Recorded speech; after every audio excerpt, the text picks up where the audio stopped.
On my first day of work, a new colleague keeps hinting that she's the chairman's daughter. Everyone sucks up to her and flatters her when they hear. That's not the worst part. They make me out to be some old man's sugar baby. I angrily called the chairman. They called you an old man with a sugar baby, Dad. Chapter after I graduated, Dad decisively sent me straight to his company and gave me an entry-level position, the official reason, to train my skills and strengthen my character while I kept complaining. Deep down, I secretly looked forward to gaining independence. However, on my very first day, I overheard colleagues whispering, I heard Mr. Yarn's daughter is among this batch of interns. The CEO is so inconsiderate. He could have at least let his daughter start as a manager. I was surprised. Who could have leaked this information? Fortunately, after a bit of random speculation, everyone soon moved on to other topics. That was until the intern orientation meeting. A woman who was late introduced herself. Hi, everyone. I'm Tiffany Yarn. Tiffany Yarn.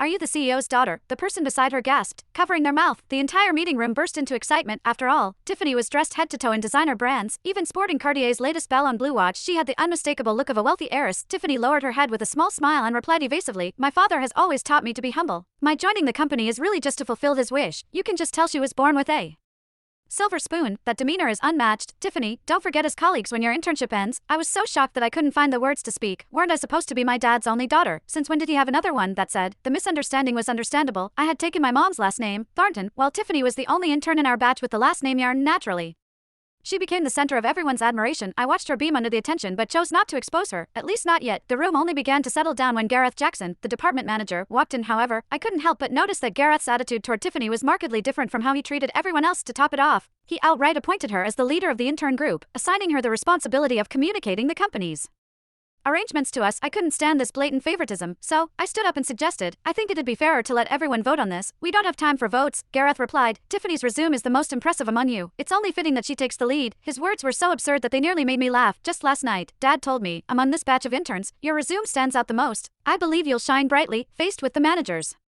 blatant lies. I didn't bother to argue publicly, just like I didn't rush to expose Tiffany's fake heiress act. Some lies were better left to unravel at the most dramatic moment. I was genuinely curious to see what Tiffany's supposed talents were, but before I could witness her in action, I found myself being targeted for standing out. A stack of files, almost half my height, landed on my desk, brimming with arrogance. Tiffany instructed me, all of these need to be sorted into electronic files in chronological order. Email them to me by tomorrow morning. Before leaving, she turned back and added, oh, and make me a coffee. I was stunned by how downright commanding her tone was. Can't you make it yourself? I asked. Not even my dad had the honor of me making him coffee. It's just a small favor. Why make such a fuss over it? We're all colleagues. Fiona Zine chimed in annoyance. Yeah, it's just a cup of coffee. No big deal. Another voice echoed, as if I were the unreasonable one.